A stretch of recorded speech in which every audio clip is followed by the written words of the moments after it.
Well, good afternoon, everyone. We are at the University of Toledo, and it's my pleasure to introduce the University of Toledo President Dr. Gregory Postal, who just gave us a great tour of the vaccine site. Mr. President, thank you for having us here, and we've enjoyed our visit.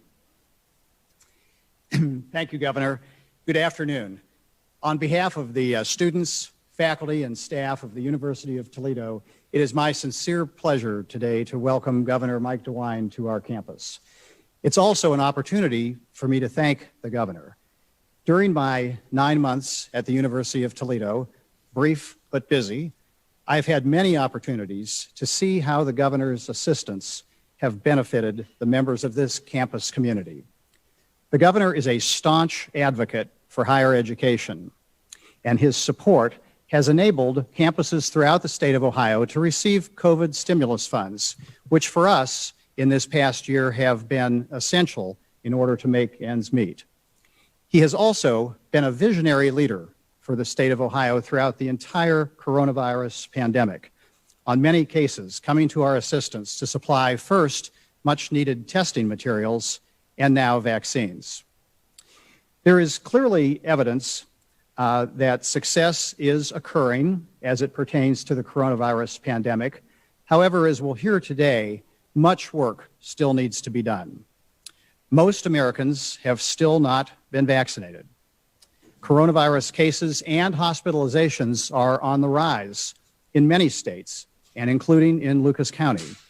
Unfortunately, our neighbors to the north in Michigan are experiencing these problems as well. Younger patients are appearing in our emergency rooms in larger numbers with varying severity of their symptoms. Variants of the virus have been well publicized and are a great source of concern. So based upon this, the University of Toledo continues to stay very focused in our efforts to vaccinate as many of our students, faculty, and staff as possible. And in the recent month, we have accelerated our efforts with multiple functions such as the one today, where students had an opportunity to receive a vaccine. Originally, we were planning on administering the Johnson & Johnson vaccine, but yesterday we pivoted to a dual dose vaccination regimen. And fortunately, there's still time for our students to receive their second dose before the graduation ceremonies. The University of Toledo Medical Center, the university's main hospital, has been a tremendous resource to us throughout this crisis. And also, the Lucas County Health Department has been a terrific partner as we've worked through the coronavirus pandemic. I cannot say how grateful we are to the volunteers, the students, the staff, and the faculty at the University of Toledo Medical Center, because without them, these efforts would not be possible. So far, nearly 25,000 doses of vaccine have been administered, which is yet another great example of how critical this hospital is to the Toledo community. Again, my thanks to the governor and a very warm welcome to our campus today. Well, Mr. President, thank you very much. Fran and I have really enjoyed our visit. We appreciate it very, very much. Fran and I had a great tour. We saw where they're vaccinating students today, had the opportunity to talk to some of the students. At the same time, we talked to medical students who are working there, as well as pharmacy students and nursing students. So it was great to see all three disciplines and all represented there doing some really great work. We appreciated that very much. Fran, I think have been to about 34 vaccination sites, and I was kidding the president. I said, this is the only one I think that we visited that had a T-shirt. Once you got your shot, you got a T-shirt. So I'll hold this up. This is, and we got a little bit on the back there too. So anyway, every rocket has a mission to improve the human condition. So, Mr. President, I like that a lot. Very glad. Thank you. Very, very good. We also have today a student leader, Anjali Foodke, who is joining us today. She's a student at UT, and thank you very much for joining us.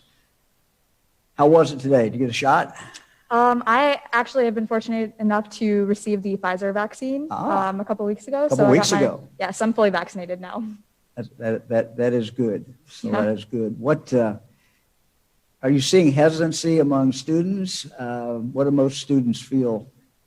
At the moment, I think that as a community, we've been really lucky to have students that are so willing to receive the vaccine and protect their community and those around them. As a college student, it's imperative that we protect our community, as we are not likely to pass away from this virus. We need to protect others, and my fellow classmates, fellow student leaders have been amazing and wonderful and have received both doses. So it's been really great to see everyone's so willing to get the vaccine. I think the only hesitancy at the moment might be, what the side effects may be, but as a community, we've been doing a great job. Well, Fran and I have talked to a lot of students and others who have gotten their vaccine, and one of the things that we find is that what really influences people is their family members as well as their friends. Right. And so, what you and others are doing on the campus at UT is very important, so thank you. Thank you so much. Keep that up, and we appreciate you being with us here. What's your major? I'm a bioengineering major. I'm a pre-med concentration with minors in chemistry and psychology. It's great. Good luck. Thank you so much. Thanks for joining us. We really appreciate it. Thank you. We had also the occasion, as Fran and I were walking around talking to people, to meet Dr. Susan Batten, who is an associate professor in the College of Nursing here at UT. She's been working with a number of clinics, and she was telling us what she was doing. And frankly, I was intrigued by some of the work that she and her team have been doing. Doctor, tell us a little bit about how you're trying to really take the vaccine out to the community and reach people who might not have been reached any other way. Through UT student organization and its Community Care Clinic, which is a free clinic for the public, we've been going to schools. We go to Escuela Smart School on the south side of town. It's predominantly Hispanic. It's in the evening. It's convenient. We have a African-American church over near the museum, Tabernacle. We go there on Tuesday evenings. Monday evenings, we're on the street, and that's probably the one that I get the most fun. We have a free clinic on the street. We've been doing this for about 10 years. On the street? On the street, sir, in a parking lot. And with one big parking lot light, we take some lighting with us. And we have people in the community that are homeless and multi-home, different situations come and get their vaccine from us. And they're so happy. And I'm real happy because we had a 90% return rate. We did Moderna. We did the second dose this past Monday at 90%. I thought that was braggable. People came back. People came back. So we're doing vaccine on the street. And then on Thursday at Community Care Clinic, which is an ongoing community care free clinic site, we've been doing vaccine there for about 6 weeks now. So it's student driven. Some of the faculty are fortunate to be kind of the guides, but the supports for the students. So we're there. We can't do it alone. We have an army. We've worked with Lucas County. We've worked with Wood County, getting out because this is something we all share. And a lot of students share the thought, the obligation, we can do something about this. They're not ready to be in the lab yet. They're not ready for practice. They're still in school, but they know they can make a difference and they can legally give with supervision vaccine, and they love it. Well, that is just great. After you told me that, I wanted you really to share that with everybody in the state, because I know other communities are doing things like that, but this is one of the neatest things I've heard. And, it's what we have to do if we're going to reach people. And we have to reach them where they are. And that's what you're doing. So thank you, and thank all the students who are working with you. And it's just a great thing. I think we've done probably close to 40,000 immunizations totally. Really? That's a lot of work, and I'm indebted to the students. They're wonderful. Thank you for having me. Thank them, too. Okay. We appreciate it. Thank you very much. Well, we're certainly enjoying our visit here at UT. It was good to see a former member of the DeWine team when I was in the United States Congress. Diane Miller worked with me at that time. She has been at UT now for 14 years. She's the Chief of Staff and Associate Vice President for Government Relations here at the University of Toledo. So, Diane, it's good to see you, and thank you for all the great work that you're doing as well.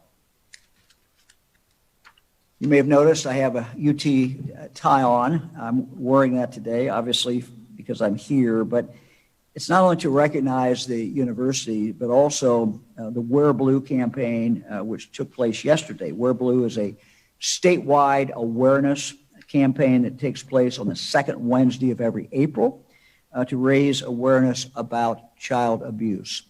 Last year, there were over 18,000 confirmed reports of child abuse and neglect reported in Ohio.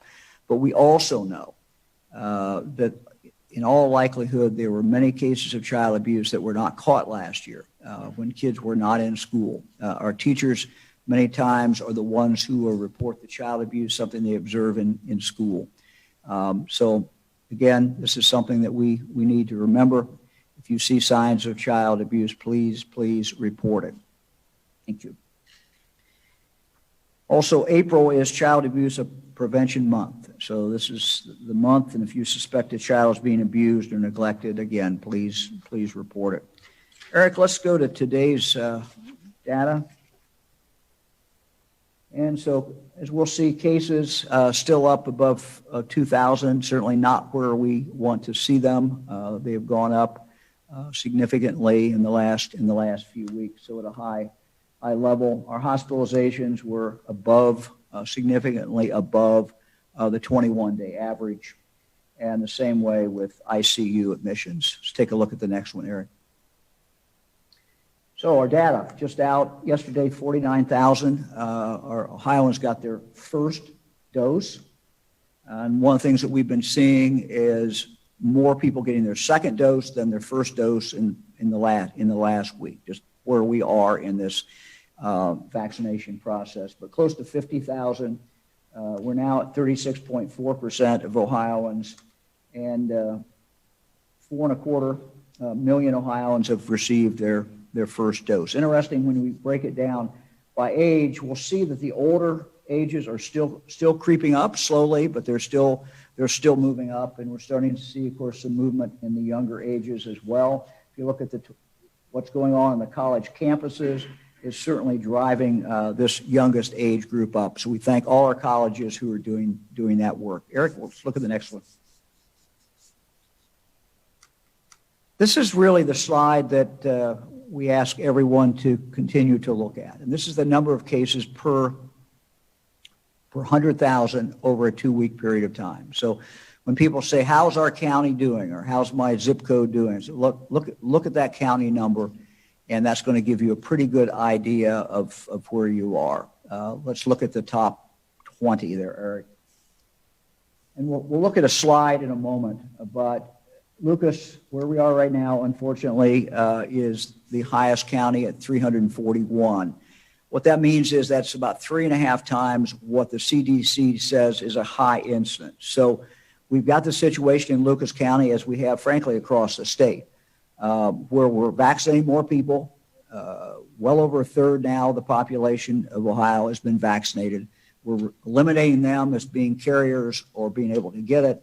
But at the same time, this variant is rising up. And we know that being Toledo, right on the border with Michigan, is certainly seeing some of the effects of what is going on with our neighbors to the north. So you start with Lucas County, Hancock County, Summit County, Cuyahoga County, Sandusky, Erie, Madison, Wood, and on down. Eric, let's look at the next slide. I asked our team to put the top 11 counties, the counties that have the highest rate of incidence of COVID for the last 2 weeks. These are not historical numbers. These are last 2 weeks. And you can see a trend. We've got a couple different ones down here, different parts of the state. We've got Clark and Madison right together down in Fran and my area of the state. But we've got Jefferson County where we were a few days ago. But the majority of these high incidence counties are right along the northern part. So while we're seeing increase in cases in most counties in Ohio, where we're seeing the most, of course, is in the northern part of the state. And this is the variant that Dr. Will give us, Bruce will give us a comment about in just a few minutes. Eric, let's go to the next one. This is the number of cases. This is the statewide average. So we're at the statewide average right now. And you can see this, unfortunately, has continued to go up. It was, at one point it was over 700, went way down. We were down, I think, as low as 135, something about in that area. And we had hoped it would continue to go down and get to the 50, where we had set the mark, where if it got to 50, we would take off all the health orders. Unfortunately, because of this variant, it is moving up and is now at 200.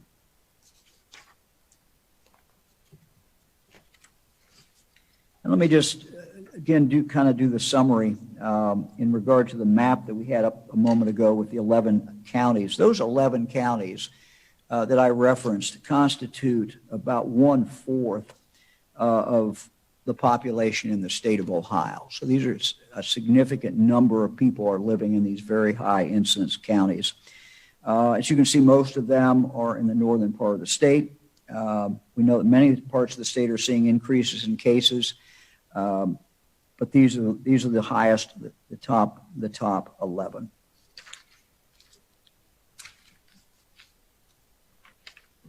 The original color maps that we have been using, those are still available to look at. The big change this week was Franklin County. It went to purple. And I don't want to downplay that, but I do want to put it in perspective, and then Dr. Vanderhoff will put it in perspective as well. I would again emphasize that the thing really to look at is cases per 100,000. And Franklin County is high, but there are other counties that are certainly higher than Franklin. Franklin has gone to purple because healthcare utilization has started to increase over all the different 7 settings. Emergency visits, those are emergency visits that are up. Outpatient visits, hospital admissions for COVID, those are all up. If you compare that with Lucas County, other counties such as Lucas County are experiencing increases in 1 or 2 of these settings, but not as many as we're seeing in Franklin County. The increase in Franklin County's healthcare use is moving it to purple this week. However, there continues to be high rates of spread in other counties, which ultimately could lead to more use of healthcare in the coming weeks. Let's look at hospitalization numbers. Again, our hospitalization numbers have been going down for some time. They have now been going up for a while. And this is just the last few days, but you'll see now we're back up. We're up to 1305. So not a direction. It's a lagging indicator, not a direction that we want to be going. Let me now check in with Toledo Lucas County Health Department Commissioner, Dr. Eric Skoginski.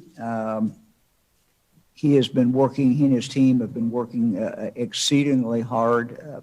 We just really, Doctor, appreciate all of your good work, and maybe just kind of tell us some of the things that you're doing in Lucas County. You've got Michigan right there.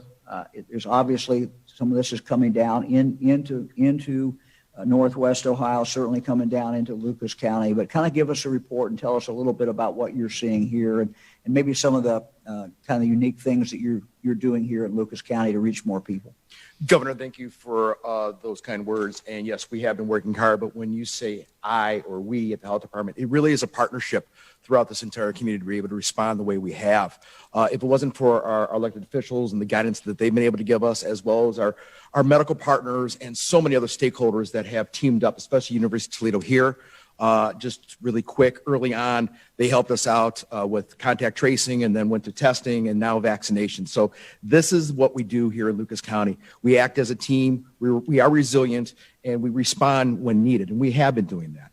Responding wise, Governor, I'm very happy with the amount of vaccinations we've been able to give. Of course, it's nowhere near the 70%, but we're around 35%. And we continue to trudge up that number. Yes, hesitancy is here in the community for vaccinations, much like it is across the state. I have the honor and privilege to speak with the governor every week, and we've been able to talk about this. And what do we do? How do we do that? And through the governor's leadership and advice, we've been able to, again, switch, pivot. I've heard pivot several times today.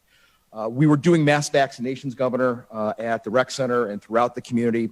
But as you know, we've had to pivot, and now I term this phase 2. We are now moving more into the community settings where we've gone from thousands of doses to hundreds of doses at a pod, and really trying to get into the community.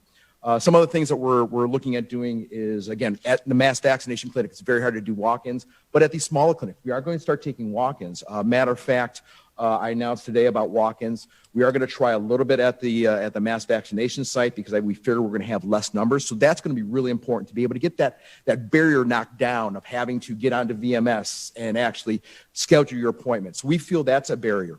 The other barrier, of course, is, like I said, is getting into the community, which is so important. We need to get to community centers. We've been going to churches, to the faith-based community. We've been setting up these one-off pods, but now it's time to increase that. Locally, at our health department, we have not opened the doors to vaccinations, but now we're going to be taking walk-ins Monday through Friday. Other areas inside of the community are also going to be doing the same thing. Today, we talked on my press conference earlier today about our businesses. As you've mentioned, and I don't want to say directed, but you've highly suggested to make sure you get into your business. And we have been doing that. Our partnerships with our hospitals and other entities have lists of businesses. We've asked for an additional list of businesses, actually smaller ones.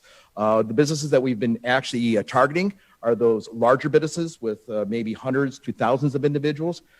My ask today was, if you have 2 individuals within inside of business to 2,000 that have not had a closed pod, please sign up. We're going to try to get out to you. So we're taking this on the road to them. What does that mean, Governor? It means that we can go ahead and not only reach those employees, but we will reach their family members, and hopefully those closed pods then would turn into an open pod once we get those employees done, to be able then to look at the community setting around it. Because again, small business is extremely important in so many ways, but they're inside of those community aspects. And if we get to those small businesses, we might be able to, again, target some of those communities that are underserved.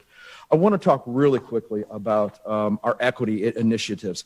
Again, I don't want to go too quick because it is so important. Our underserved during the entire pandemic has been a true concern. Now we're here with the vaccinations. We saw it early on. There was hesitancy with our African American and Latino populations.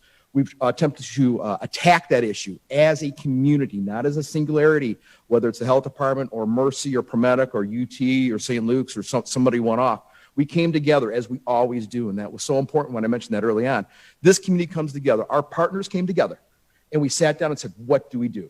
We are giving 20% of our doses every week to equity. What does that mean? That means that we could actually be giving those doses as a provider. We might be giving slots for a pod to be able to get those individuals in, or we might just be giving those doses to another entity, another provider, such as Flock, with Dr. Pat and his crew, to be able to give those to the Latino underserved. We know we have to take these vaccinations to that community because, again, hesitancy for our underserved are a number of barriers that we have to contend with. One is the idea of mistrust, transportation, having to sign up, so we have to knock those down. Transportation, we've attempted in this community to do that. TARTA is an amazing organization, an entity within inside of our county.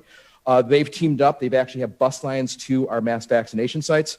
What we're asking to possibly do here is figure out, can we use TARTA in any other way to, again, get people to sites that may be a little bit too far away to walk.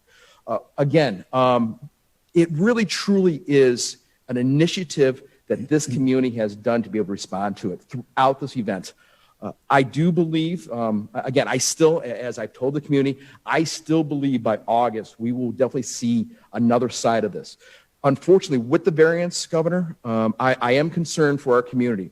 Our border, you talked about that. I have been watching the border, of course, but the problem is we share it. this does not stop at the border. COVID does not stop. It knows no border, knows no map on a line. We share people back and forth, whether it's play or work. The adage of getting individuals vaccinated from Michigan, I know early on when this started, there was some real concern that we were utilizing our vaccines for those Michigan residents. As we look back, hindsight's 2020, I'm glad we did that. The reason being is now I know that we have an increased number of vaccinated individuals in the Michigan side as well as the Ohio side. So when we do share people back and forth, I have a little bit more trust that virus may have that dam or that wall that we want to create. Governor, again, I think you need to know that your leadership has really helped us in the endeavor here in Lucas County, but throughout the state. But it really does go back to the people of this community and what they've been able to do. So. Doctor, the community has done great. I mean, people have come together. This has been phenomenally successful, and it's not over. We've got more work to do, but it's. I think you can be very proud, and I think everyone in Lucas County can be very proud of all the things that they have done. It just does take a whole community coming together. So to recap real quick, we've got 60. There's 60 separate locations in Lucas, just in Lucas County alone. Not talking about the outlying counties, where people can go. You're taking walk-ins now where? Well, we are going to be taking walk-ins at the rec center starting tomorrow and Saturday because we're going to start slow. We'll be starting Monday at the health department. And then as we feel comfortable with what we're doing, we'll be opening that up even wider. I would expect within the next 2 weeks, probably almost every point of dispensing site, clinic that we have will be some form of walk-up. I've cautioned the community, though, when we do have walk-ups, you're not going to be able to, again, have that 30-minute time frame of walking through our pod. It probably will be extended a little bit. And I assume, Doctor, that for people who want to sign up, want to make sure they don't have very long wait, get in fast, you've got openings. We definitely have openings, and I know the question about supply of vaccine. There is no concern, I think, in Lucas County or in the state of supply of vaccine, so there's no concern there. To your point, again, we understand barriers. The Ohio Department of Health has loaned us 50 computers to be able then to hopefully speed up the walk-in process. Great. Doctor, thank you. Thank you so much, We Governor. appreciate it. Thank you. Appreciate you. Thank your team for us. Yes. We appreciate it.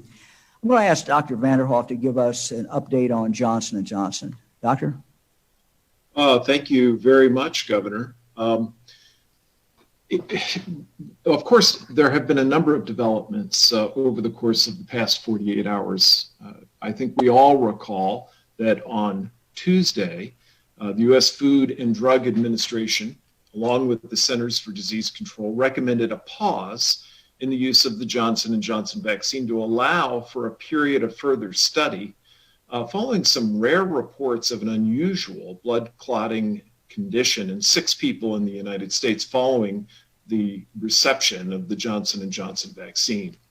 Now, the CDC's Advisory Committee on Immunization Practices, the ACIP, met yesterday to further review these cases and then to assess their potential significance. Following that review, we know that among the approximately 6.8 million Johnson & Johnson vaccine recipients in the U.S., 6 had reported a rare blood clot called a cerebral venous sinus thrombosis, seen with the unusual feature of low levels of blood platelets. Doctors call that thrombocytopenia. This combination of conditions is very rare. All 6 cases occurred in women ranging in age from 18 to 48. Their symptoms occurred 6 to 13 days after vaccination. Unfortunately, one of the cases was fatal. After a robust afternoon discussion, the panel decided they needed more time to assess the data and to allow more time for other potential cases of this rare syndrome to be reported through VAERS. Now, what does this mean for people who have received the Johnson & Johnson vaccine? Well, according to the CDC, after a month out from having received the vaccine, a person's risk of developing this condition is extremely low. They advise that if you received the J&J vaccine within the last 3 weeks and you develop a very severe headache, abdominal pain, leg pain, or shortness of breath, that you seek medical attention. Now, medical providers also need to be aware that the recommended treatment of this specific type of blood clot is different from our typical treatment. Specifically, because this condition appears to have much in common with a medical condition that physicians will recognize called heparin-induced thrombocytopenia, the medication heparin, which we normally would use, could be dangerous, and alternative treatments need to be given.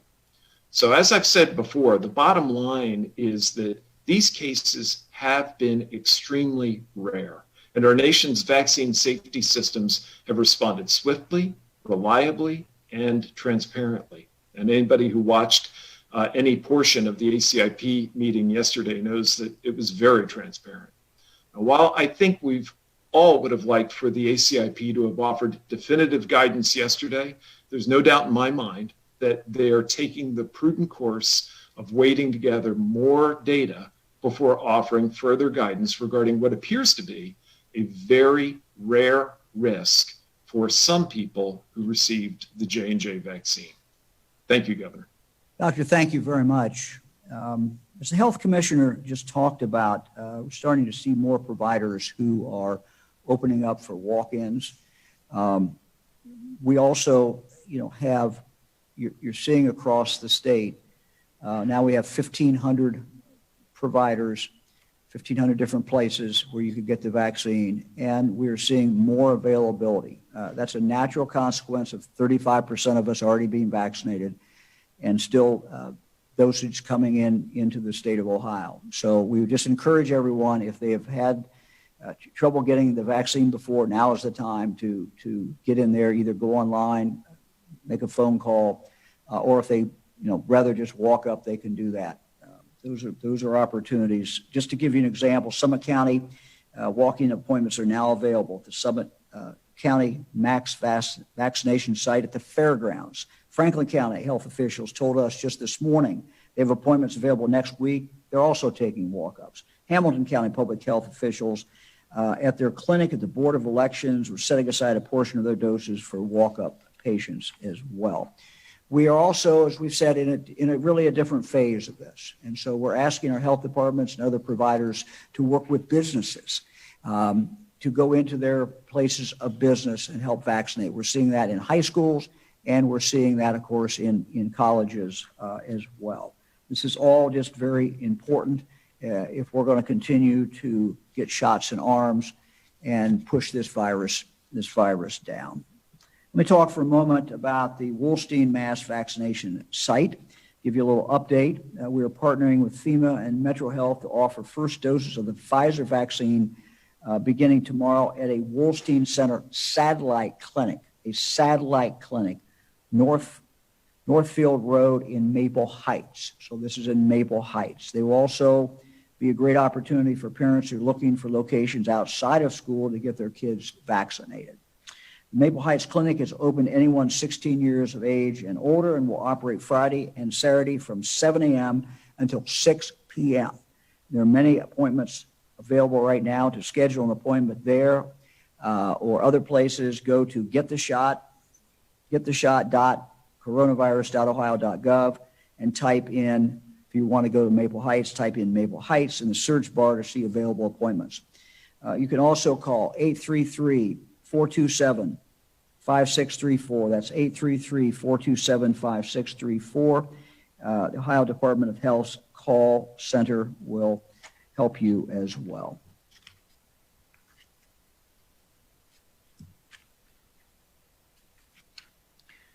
We checked this morning, just to give you an idea, Hamilton County Public Health Clinic, Board of Elections in Norwood had around 400 doses for anyone who wants to come in. The clinic is open today until 5 p.m. The Regional Mass Vaccination Clinic in Summit County has some open slots for the coming days, also accepting walk-ins. Mass Vaccination Clinic in Franklin County, 1,200 appointments open for next week. So opportunities for people to sign up. We'll go now to the Lieutenant Governor. John? Thank you, Governor. It's good to see you up in Toledo today. I know that I've been talking a lot about the economic recovery and the workforce aspect of it. As unemployment rates drop, as employers are talking about recovery but having a difficult time finding employees, we're asking employers today to look at a pool of talented employees that perhaps they've overlooked in the past. And we're unveiling our Ohioans, our opportunities for Ohioans with disabilities, inclusive employer toolkit. And you can find out more information on that at ood.ohio.gov/inclusive employer toolkit. And this is our state agency, OOD is, to help Ohioans with disabilities get and keep jobs through vocational rehabilitation services. To put this in some perspective, there are currently in our census data, it shows that there are 1.6 million Ohioans with a disability, and nearly 860,000 of those are of working age. And there can be a variety of disabilities that an individual has, but most of them can work and want to work and are looking for great opportunities and matches. And so we're announcing the launch of this employer toolkit today to help employers recruit, hire, and retain employees with disabilities and to create an inclusive workplace for them.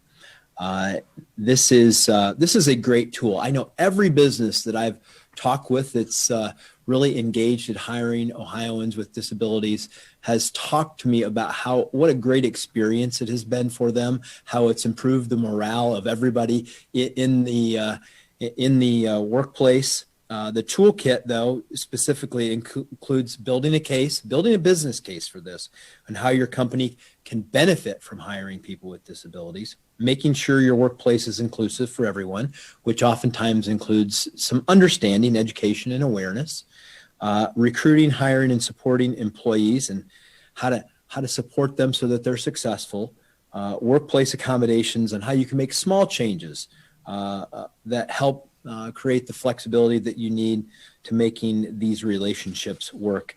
And all of this is at no cost to the employer. We invite you to check out this toolkit. As I mentioned, I want to repeat, ood.ohio.gov/inclusive employer toolkit. And this is a great way to match potential employees who want jobs, help those employers who need a workforce, and help build a better team, build a better workforce team in this state, getting more people in the game in ways that benefit everybody. We encourage employers to take advantage of this opportunity. Back to you, Governor. Lieutenant Governor, thank you very much. We're ready for questions. Governor, first question is online today, and it's from Marty Schladen at the Ohio Capitol Journal. Good afternoon, Governor. Afternoon. Hi, Marty. With the variant raging out of control in Michigan, and it looks like it's, becoming more of a problem in Ohio, do you think it makes sense for Governor Whitmer and eventually you perhaps to reimpose some of the restrictions that we had, like curfews, just to buy time to get more shots and more arms? Well, I'm not going to talk about Michigan. No one knows more than the governor of Michigan, so I'm not going to get into Michigan. As far as Ohio, we have to stay on defense, which means we have to wear the mask. Ohioans have done a great job. I checked the numbers this morning. As of last night, we're still at 94.5% mask compliance on an average in retail establishments in Ohio. Ohioans have done a phenomenal job for a number of months. That makes a difference. We just have to do this a little longer. Where we can take this really on offense is through the vaccine. We're over 35% of the population in the state of Ohio has now been vaccinated. We just have to keep going. And the efforts that you heard a moment ago from the health professionals who are going out into communities, who are literally seeking people out to give them the opportunity to get a vaccine. They are doing the Lord's work. They are doing the most important work that's being done in the state. And that is to give people the opportunity to protect themselves with this shot. And every time someone is protects themselves with this shot, they are protecting the rest of us because it is going to slow this virus down. I hesitate to think where we would be in Ohio if we had not vaccinated, if we didn't have the vaccine and had not already eliminated 35% of the people in the state from being able to have it or to carry it. Look, I'm not an epidemiologist. I certainly talk to a lot of them, but we're behind Michigan in the sense of where this variant is. But we have the variant. It is very much alive and multiplying and moving in Ohio. So it is a race. And what we have to do, we got to stay with basics. We got to keep the mask on. We got to keep some distance. We got to be careful. At the same time, we have got to really put the emphasis on getting the shots. That's why every employer out there who has the opportunity, does have the opportunity to reach out to your health department or reach out to a health provider and have them come into your business and vaccinate people in your business. You will get a bigger uptick.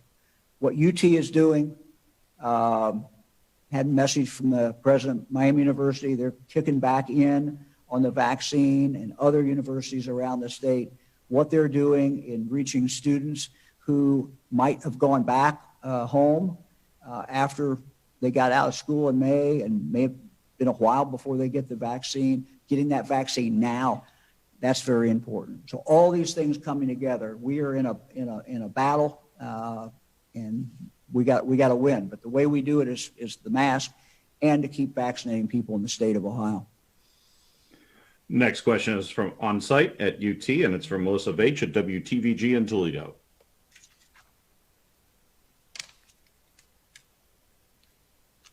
Good afternoon. Good afternoon, Governor. It's good Afternoon. to have you in Northwest Hey, Ohio. good to be here. Thank you. Good to see you.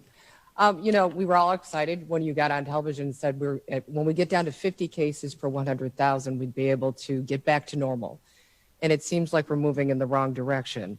Is there going to be maybe some moderation on that or some middle ground here? What do you have to say to everybody as we move forward? Our ticket to freedom is the vaccine. And our ticket to a good summer is the vaccine. Our ticket to a good spring is the vaccine. It's our ticket out. It's our ticket out of what we are in now. And that really is where we have to concentrate on now. I've been asked, do you still think, Mike, this virus is coming up and we've got the variant now, and do you really think we're going to have a good summer? And the answer is yes, I do think we're going to have a good summer. We just have to continue to execute. And the execution is wearing the mask, but we got to keep pushing the vaccine out. The first third of our population has now been vaccinated. Now we're doing well with people over 65. And if you look at those numbers every single day, as I do, they're starting to fill in with the younger population. We just have to keep going. So we know how to get out of this. This is not 5 months ago, 4 months ago. We know how to get out of this, and we have the tool to get out of it. We just have to use the tool, and we got to use it every day, and that is vaccinate people. Next question is online from Chelsea Sick at WKEF in Dayton. Hi there, Governor DeWine. I talked to the Ohio Restaurant Association today, who said there is a shortage of people returning to service industry jobs. I talked to several restaurants who say business is picking up, which they're thankful for, but they're short-staffed and people aren't applying. What do you think is causing this? One business owner I talked to worries it's the amount of people on unemployment. Well, I know what some restaurant owners have told me as I've talked to them. They've told me that, some of the things that the federal government has done in regard to unemployment benefits or other benefits may have impacted that. I'm not in the industry, so I'm not the person to ask really about that. But I think what you're seeing is good. And what you're seeing is good in the sense that people are, in fact, going back to restaurants. 1/3 of us now have that ticket, that freedom. And people are exercising that. they're going to restaurants, they're sitting down, they're meeting friends who've also been vaccinated. And this is all a very, very positive thing. But as far as, exactly, what's going on with restaurants, you're much better off interviewing 4 or 5 restaurant owners than me. So I'm getting it secondhand. I see our mayor out here. Wade, how are you? Come up. Come up and say hi. Come on. Stand up here. Come on. I just spotted you out there. I'm sorry. Standing at the wrong podium. You're good. We're doing well. I got my second shot yesterday, so my arm is a little sore, but other than that, we're doing well. I came here especially because I was hoping the First Lady would bring her chocolate Buckeyes, and I see that she did, so we're in good shape. In all seriousness, next week, we're making, no, it was, You gotta have one. all right, no, all right. Well, next week, we are making a few of our fire trucks and ambulances available to the V Project and the Health Department and use them as sort of mobile, I don't know how to describe it, not mobile vaccination sites, because we're starting to go door to door. I think Wednesday is the date we have in mind. We're going to start going door to door, and if we encounter someone who wants the vaccine but is having a hard time getting it, we'll be able to say, well, in that ambulance right behind you, you can go get one right now. So we're trying to do our part working with all these wonderful partners. Thank you for the Buckeye. Governor. Thanks so much. The mayor and I talk. We didn't talk today. I missed the call today. John was on, Lieutenant Governor was on. But John and I talk to the mayors of our major cities every time we get ready to have a press conference. And so, Wade, thank you for your work. And the community's really come together. It's the county commissioners, you, everybody, elected officials, but it's also nonprofits. It's everybody really making a difference. Lieutenant Governor. Yeah, one suggestion that we work with all employers on who may have employees who have some hesitancy to return to work is to work with your local health department to get them scheduled for vaccinations so that they can feel protected, so that they can feel that they are ready to go back to work. And so work with their local health providers, work with your local health department to get all those employees vaccinated so they can have the confidence to go back to work and serve your customers. Great. Next question is on site at UT, and it's from Tom Troy at the Toledo Blade. Hey, Tom. Hey, Governor. Good to see you in person. Thank you, sir. Nice to see you in Toledo, and also Mrs. DeWine. Thank you. You just mentioned a minute ago talking about people getting the vaccine. We're doing well with people over 65. What's the problem with the people under 65? What are we seeing in common? What is the common denominator for people that are hesitant or unwilling to get the vaccine? Well, one difference is the older you are, the longer you've had to get this shot, because we opened at 80 and then went to 75, 70, 65 and down. I think that the data is pretty clear that the likelihood of death goes up the older you are. And that's why we, first targeted people who were over 80 and then down. That's why we targeted people who were in nursing homes.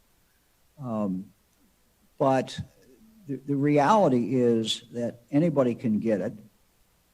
We just heard about someone who was 40-some years old and got it and has died from it. So, it's not benign. It's not benign for you, no matter what your age is. And there's a potential of dying. I have on my desk a card the family sent me of a young person who I think was 20, University of Dayton student.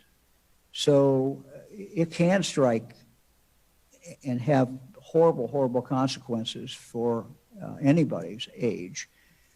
I think if young people look at this as this is your ticket to freedom. This is your ticket to go visit your grandmother. It's your ticket to travel. It's your ticket to do all kinds of things. And if we look at it that way, I think we have a great shot at getting enough people vaccinated of all ages. So it's a process. I look at this as a process. It's like a lot of things in life. You know, the first third of it is easier. You know, the first third people we vaccinated in this state were people who really, really wanted it, had made up their mind they wanted it. Now we're into the next third. And the next third are people, you know, it's not that people necessarily are against doing it. They just haven't got around to it in some cases. And Fran, I've learned a lot. I mean, when we go out and just literally talk to people who are getting vaccinated and they tell us, you know, I always ask, did you have a hesitancy? And you know, you're getting vaccinated now. I might see somebody who's older and they're just now getting vaccinated. And the question would be why? And many times the answer comes back, well, I just kind of wanted to see how it's going to work out. I didn't want to be the first to do it. So I think it's a process. Our experience is that the most trusted person is their medical doctor, their personal doctor. But we're also seeing people really influenced by their own family members and by their own friends. And so we just encourage everyone who's got the shot, go out, you know, talk to your friends, talk to your neighbors. But I think really what is going to drive this is a ticket to freedom.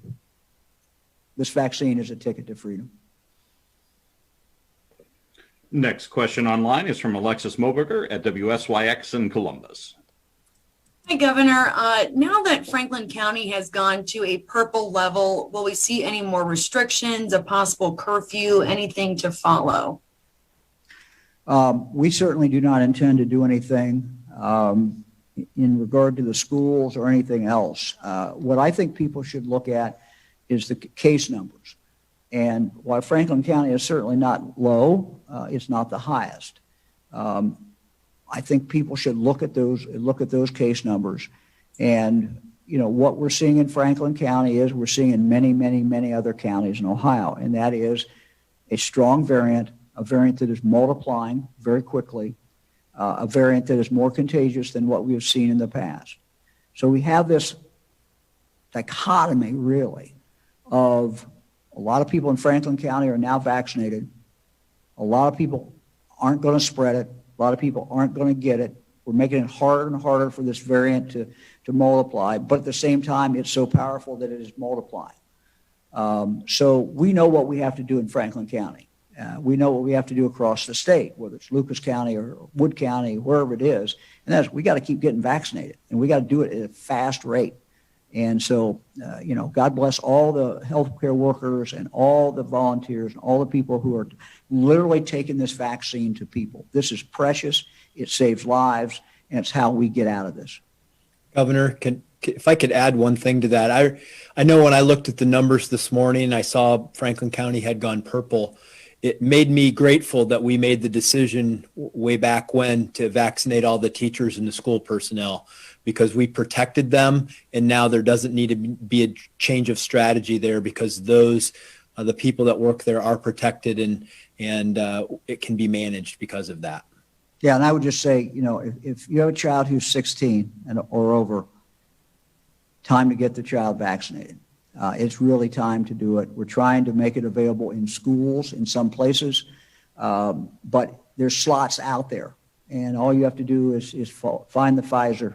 If you find somebody that's got the Pfizer, and there's a lot of Pfizer out there, and there are a lot of openings of places that have Pfizer, you know, get your son, get your daughter in, get them vaccinated. You know, John and I talked the other day to athletic directors as well as superintendents, and you know, for an athlete who wants to have a season, whether it's a spring season of track and track and field, or it's baseball or whatever it is, or fall season, you know, this is the way to have that full season. Next question is on site at UT from Jeff Smith at WTOL in Toledo.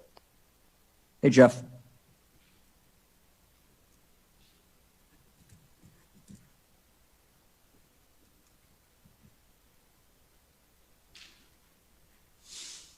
Sorry about the long walk around, Governor. Welcome. Thank you so much for being here today and taking our questions. I wanted to kind of make this personal, but also address a little bit back to what Melissa was asking about the 50 per 100,000. I've got a daughter, who's got an autoimmune deficiency. And when we go to the hospital, we continually look for hope, right? And when we get some, we mark it on the calendar. We say, that's the day. That's when we're going to get out of this. We're going to have a little bit better fight against this. Do you regret putting that number out there that some have called unattainable? Because 50 per 100,000, since you mentioned that at the beginning of March, just seems unreachable. You know, it didn't seem unreachable, though, when it was going down every day. And we were looking at that and trying to, if you remember, we were all trying to project, hey, if we stay at this rate, we're going to be able to knock this down.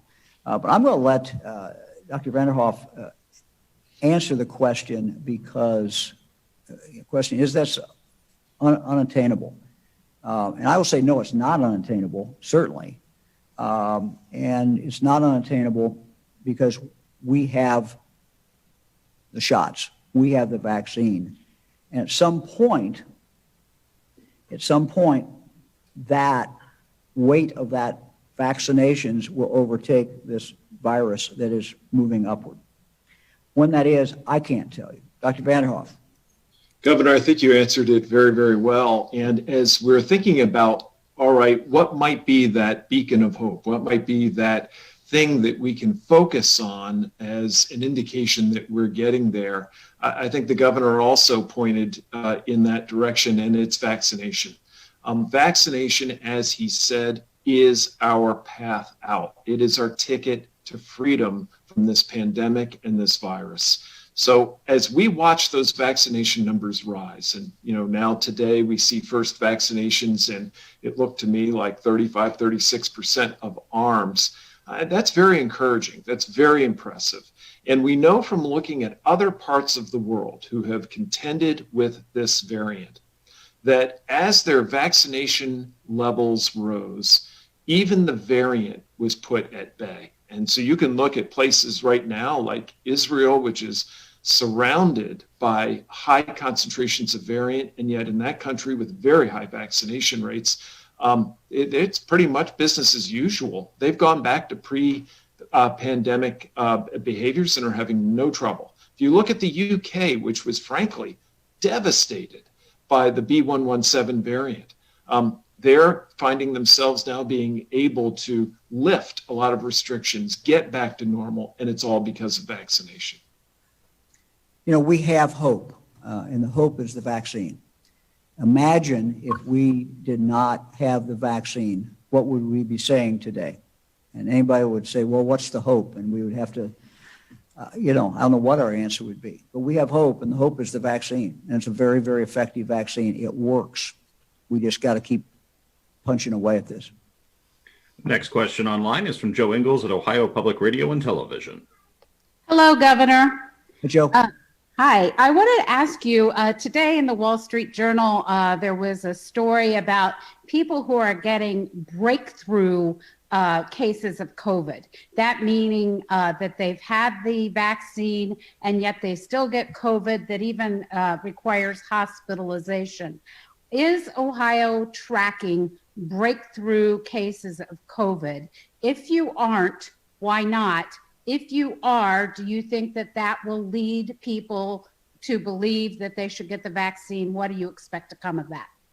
Well, let me give you what the numbers are. There have been 154 reports of fully vaccinated individuals, those 2 weeks from their final dose of vaccine, later getting COVID-19. So we have 154 cases that we are aware of. In these cases, of this 154, there have been 14 hospitalizations, and there have been zero deaths.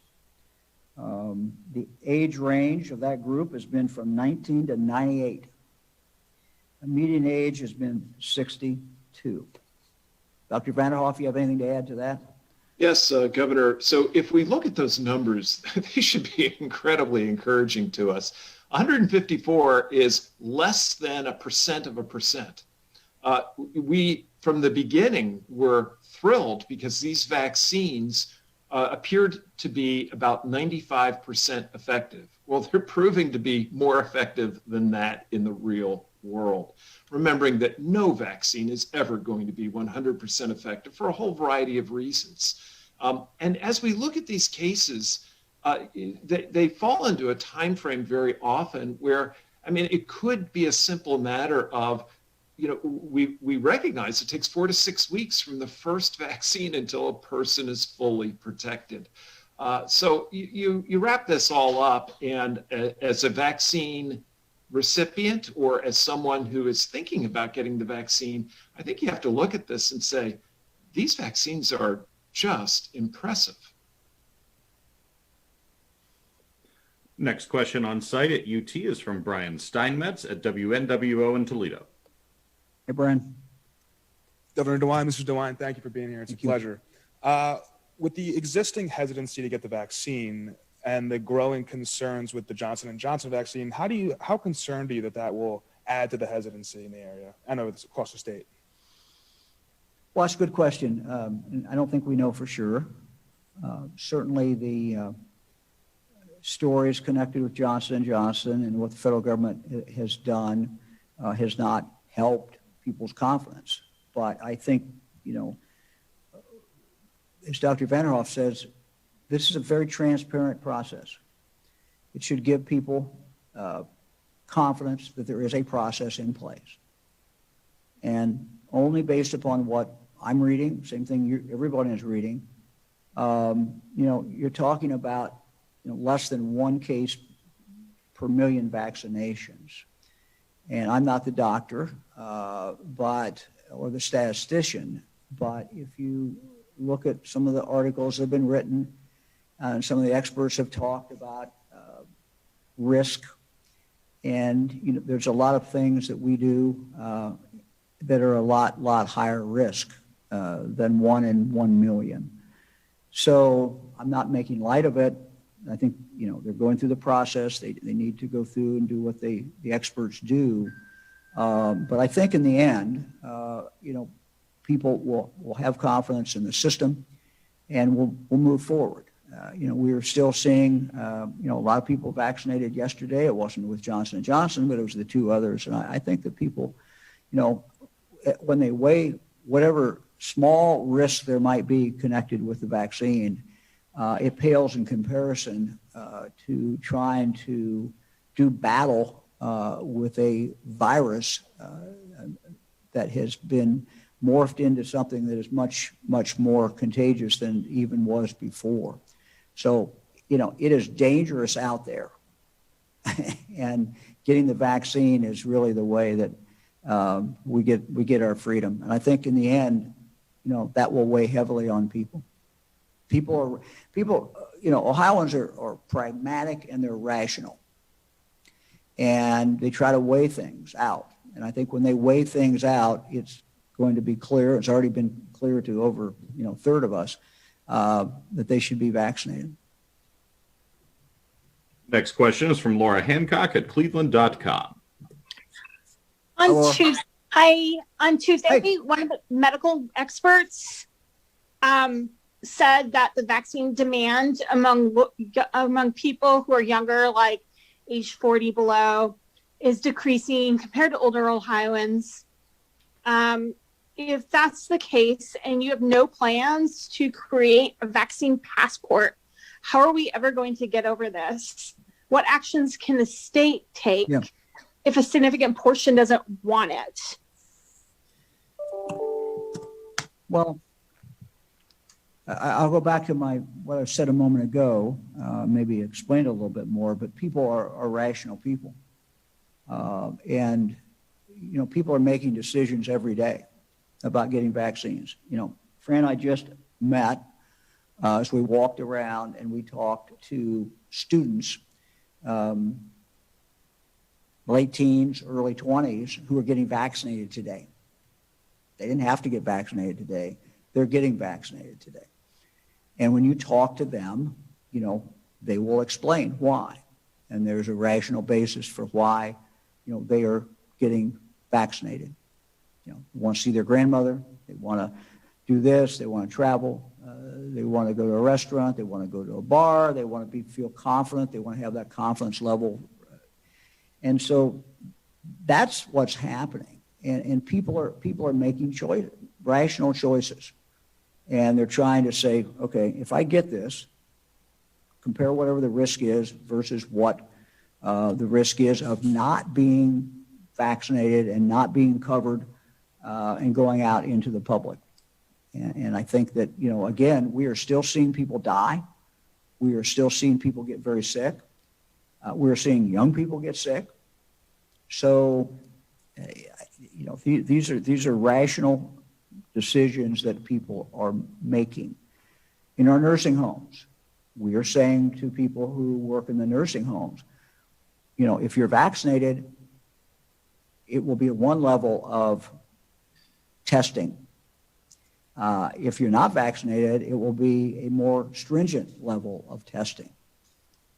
We are seeing employers who are making, decisions. So, I just think all the different things that are out there that people make their decisions, it's not always about the government. In fact, usually it's not about the government and shouldn't be about the government. It's about what are their odds and where do they feel confident. And I think not only is this ticket to freedom, it's a ticket to giving you confidence. It's a ticket to having you not worry all the time that you're going to come down with the virus. I think that's powerful. Next question online is from Nathan Hart at WCPO in Cincinnati. Hi, Governor. Since the state of Ohio brought in subject matter experts from the private sector a little while ago to help fix the unemployment system, what progress has been made? I don't have the director on here. I'm happy to bring the director in next time. He was giving me a briefing today. He testified today in the state legislature. So I'm going to pass to the man who's dealing with that every single day. One certain big thing that was done is basically the door was closed, to dramatically slow down the amount of hacking that was going on, to slow down the amount of fraud that was going on. And that certainly is one thing. I get updates from this group. These are people primarily from the private sector who we brought in, and they're doing a very good job. We made a contract, Google, in regard to how you sort out data, and basically the way they explained it to this layperson, non-tech person, is that you can go through and you can figure out very quickly with big data what cases are likely to have fraud in them and which are not. And then you take the ones that are not most likely, and then you try to process them and get that money out to the residents of Ohio who are just the victims of the fact that there's other people that are trying to scam the system, people who live all over the world that are trying to scam the system. So those are certainly some of the things that have been done. But the Director Dan Schroeder, our acting director, certainly can give you a much fuller account of that. Next question online is from Alex Ebert at Bloomberg. Thanks for holding this, Governor. You had previously stated that the J&J vaccine was going to be used to help vaccinate students at universities across the state. How has the pause here impacted what the state is having to do in terms of reaching out to the students when they go home over summer break, or shift resources across the state to get young people vaccinated? Thanks. Yeah, I think good question. I think one of the things, for just as an example, that UT is doing, and I know some other schools are doing this too. They're trying to sort out, frankly, their students. Ohio State, I believe, was doing this. Their students who live close versus their students who live a long way away, and trying to, with a 2-shot regimen, trying to get the ones who live far away or further away, get them first shot and then the second shot while they're still on campus.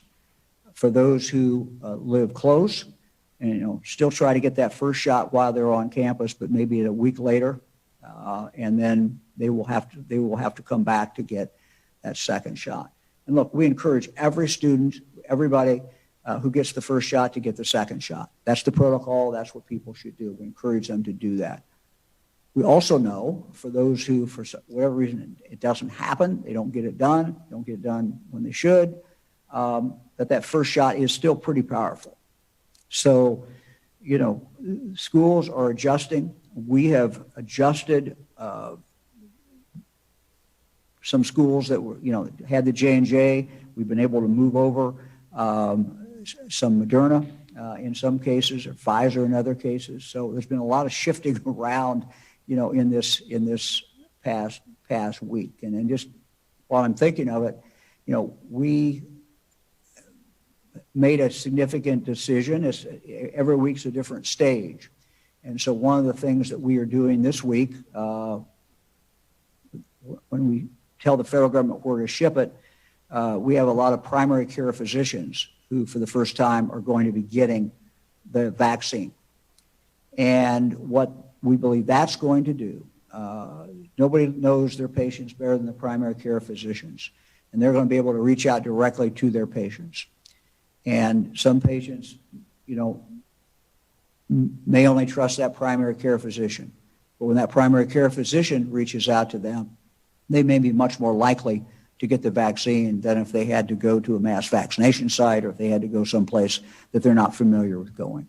So we believe going to these primary care physicians at this point, you know, most of them are not receiving a lot because they cannot process a lot in a week.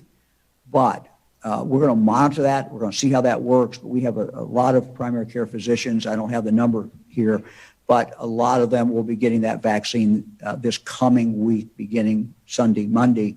And we think that is another thing that we can do that will help us penetrate, get more people vaccinated.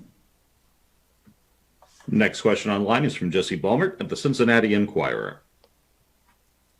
Hi, Jesse. Hello, Governor. Thanks for the time. My question is, since more Ohioans are getting the vaccine and we know the vaccine is effective against the variants, and you had the number about a high percentage of mask compliance, where do we think this spread is happening? Why are the numbers going in the wrong direction? We'll let Dr. Vanderhoff take that. Doctor? I think this is a very clear indication that these variants, which all of the research and literature has told us are more contagious, are in fact more contagious. And the governor described it pretty well in an earlier set of comments today. When you take a virus that is more contagious and put it into a population, even though you may be doing a good job with things like masking and distancing, the vaccination, the immunity of that population becomes ever more important.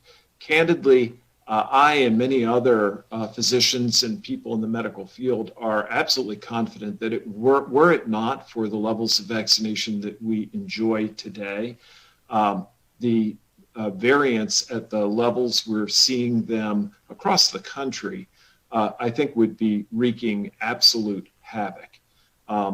What they are telling us is, and I've said this before, this virus is not going to go away easily.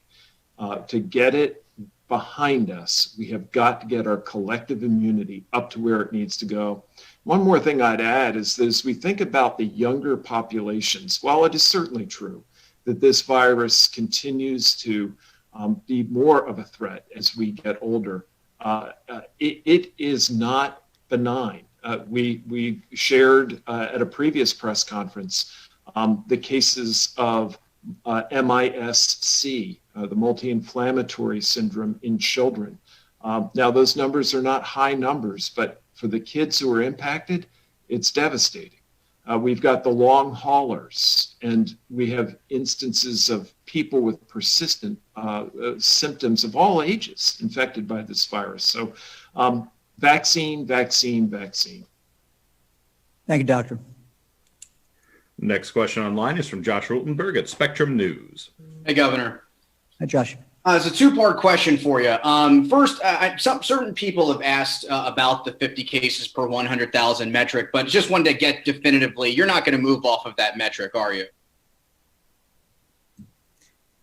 Look, we're going to follow what experts tell us in medicine. And look, we are this close to victory. Now, I don't know how many weeks it is, but 35% of the population vaccinated. Every day we're vaccinating more Ohioans.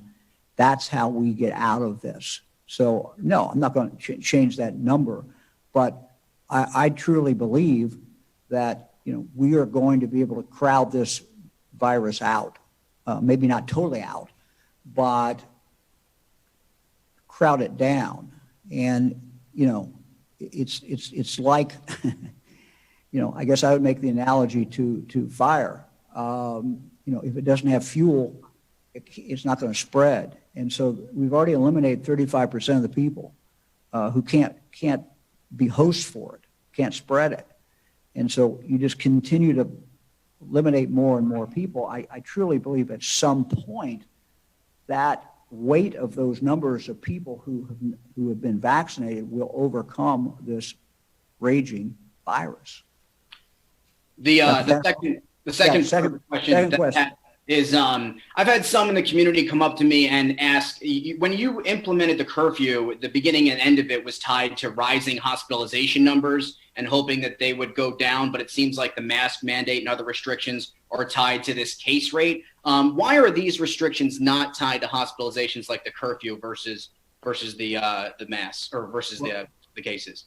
Well, first of all, we're not even close to where we were, the number we set in regard to the curfew, if I understood the question. Not even close to that. I mean, look, we use the tools that we have, and we've learned a lot throughout this.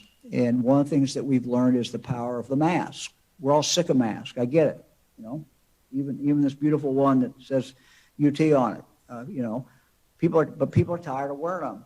But we know they work, and they know they will protect us. And so what we tried to do with the knowledge that we've achieved over the last year, collectively, the medical community, health people, we've tried to say, okay, what do we do now? People have been doing this for a year. They're tired. And so what we basically said is, we think you can do about whatever you want to do. You just got to be careful and wear a mask.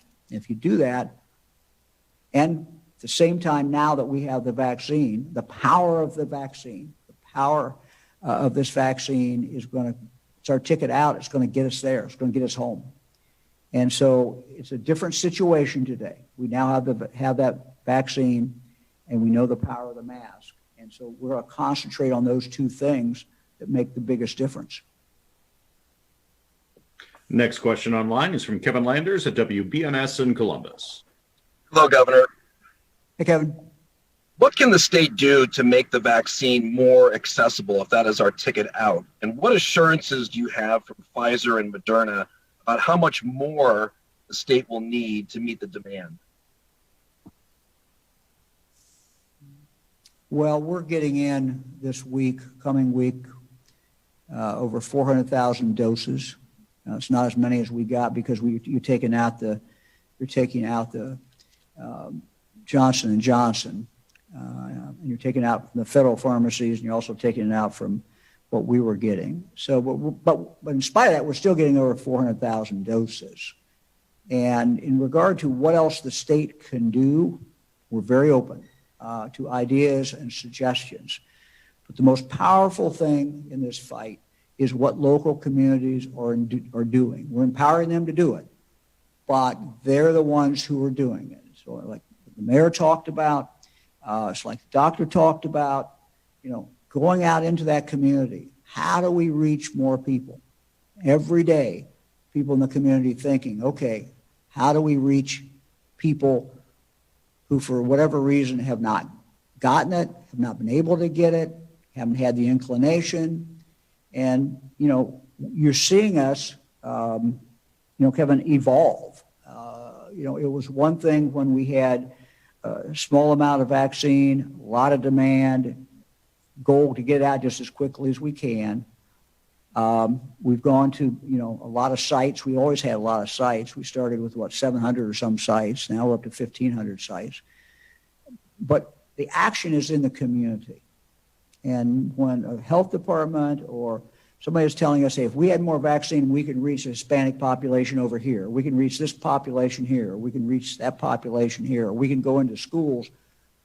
We're giving them the vaccine, and we're working very closely with them. So we're listeners because they know their community better. They know how to get it out to the people in their community. Next question online is from Sarah Arthurs at the Findlay Courier. Yes, thank you for doing this, Governor. Someone else had asked this question, I think, a week ago, and I'd just like an update. Are you regularly in contact with Governor Whitmer, and how closely are the states of Ohio and Michigan kind of working together to talk about the variant? I talked to the governor yesterday. We don't talk every day. Sometimes not every week, but we certainly stay in contact. I stay in contact with the other governors surround us. Yeah. So we stay in touch, and it's as you can imagine, a conversation of what are you doing, and we share ideas. We share ideas of what one state is doing, and I don't pretend to have all the ideas, and I'm always anxious to hear what other governors are doing. Next question online is from Dan DeRose at WOIO in Cleveland.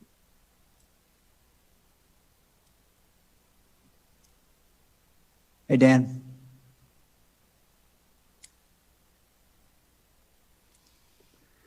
We'll go back to Dan. Next question is from Dustin Ensinger at Gongwer News Service. Hi, Governor. I was wondering if you have any thoughts on the efforts in the General Assembly to move Ohio in the direction of partisan judicial elections, but only for Supreme Court and appellate court races. Yeah, it seems like to me a logical idea. I haven't totally studied it, but it seems to me like a logical idea. Next question is back to Dan DeRose from WOIO in Cleveland. Sorry about that, Governor. How are you today?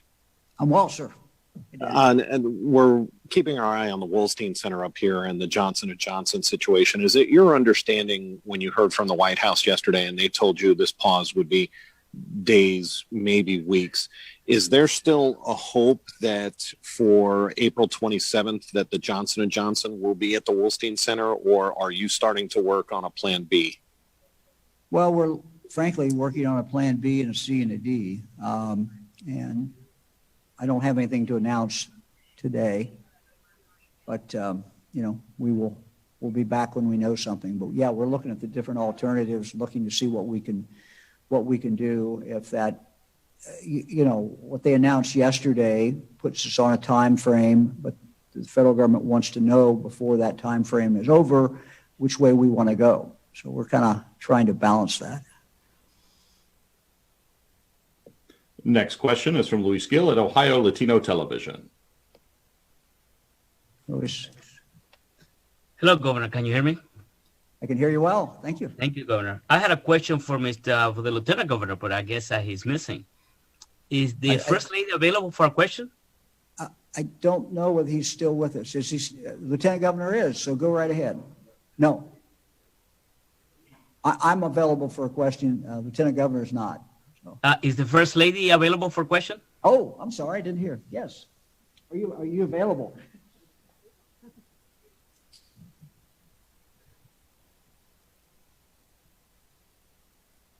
Hello, Mrs. DeWine. Hello. My question is, if you have a front seat on this incredible moments that Ohio is living, what are your words of wisdom for your husband as he comes home and he needs a place to rest and recharge? What did you say to him when he comes, and what do you say to him in the morning as he leaves to recharge and go confront all this virus that's happening and is leading Ohio into places that unknown places? Well, it has been a crazy year. He hasn't left home that much in the past year because we've been together. And so I think, every day we talk together. I get to listen in on a lot of his phone calls with him. And we just talk about things, and I give my ideas, he gives his, and we try to do things. We try to, take walks and see our family and things like that He has his special dog, Dolly, who keeps him very good company during this time. But I think just being home and having our family around and being able to go outdoors now that it's spring has been really good. And, this is our 34th vaccine site that we've been to. And so going out to each of those sites has also been so important because he's, like today, he asks every student that he talks to, what did you think about this? How do you feel? And he learns things from all different people. The doctor that spoke to us earlier, and she started telling him what she was doing out in the community, these mobile clinics in parking lots. He said, will you please come on and share with everyone what you're doing? So I think, we're just sort of in this together and we're working hard, and, being out here, seeing what everyone's doing is really helping us help everybody else. Thank you. Governor, next question is the last question for today, and it belongs to Sean Cudahy of WHIO in Dayton. Hi, Sean. Hi, Governor. I guess finishing a little bit big picture here, you've talked about, the vaccine, wanting to really get people vaccinated quickly, looking at the numbers with COVID right now. So much is open compared to a few months ago, but do you have a projection, just looking at all the different numbers that you have available, on when you think things are going to really start to look even more normal, closer to pre-pandemic level? Is that something that you're assessing? I wish I had a crystal ball. I wish I knew. I've asked epidemiologists, I've asked experts, and no one can pinpoint a day. So I'm not going to be, arrogant enough to think that I can pinpoint a day. But we get closer to that day every day when we're vaccinating thousands and thousands of Ohioans. And those days where I look down, it's 50,000 or 60,000 I saw were vaccinated the day before, or 70 or 80,000. Those are very good days, because I know we're getting close to being done with this. I know we're getting close to freedom. I know we're getting close to, being able to move on with our lives. So, we've done well in Ohio so far. We've done well in spite of this variant that is spreading, but we just have to stay focused every single day and continue to find different ways to reach people, to be able to vaccinate them. So I'm optimistic, but I can't tell you, when that day is going to come when we, vaccinate enough people to have the job done. So I want to thank everyone. It's been great to be here in Toledo. To close, we want to take a moment to recognize Minority Health Month. Minority Health Month was originally created 1915 by Booker T. Washington, formalized in 2002 by the United States Congress. Today, we know that health disparities in minority communities certainly persist. This year, the National Minority Health Month theme is Vaccine Ready, in recognition of the disproportionate impact of the COVID pandemic on minority communities. Our team reached out to minority healthcare providers from around the state of Ohio to create this 30-second PSA, which we're now going to play. I think that's part of the hesitancy of taking the vaccine, is that people think that it was just developed so quickly without any knowledge. We cut through the red tape and cut a lot of the risk-taking that relates to vaccine development out. So anything that we can do to reduce the severity of your symptoms and to prevent death, we should do it as quickly as possible. And all of these vaccines will do that. The vaccines are safe, tested, and effective. For more information, go to coronavirus.ohio.gov. Well, we want to thank everyone, and again, thanks to the University of Toledo, and we look forward to seeing everyone next week. Thank you very much.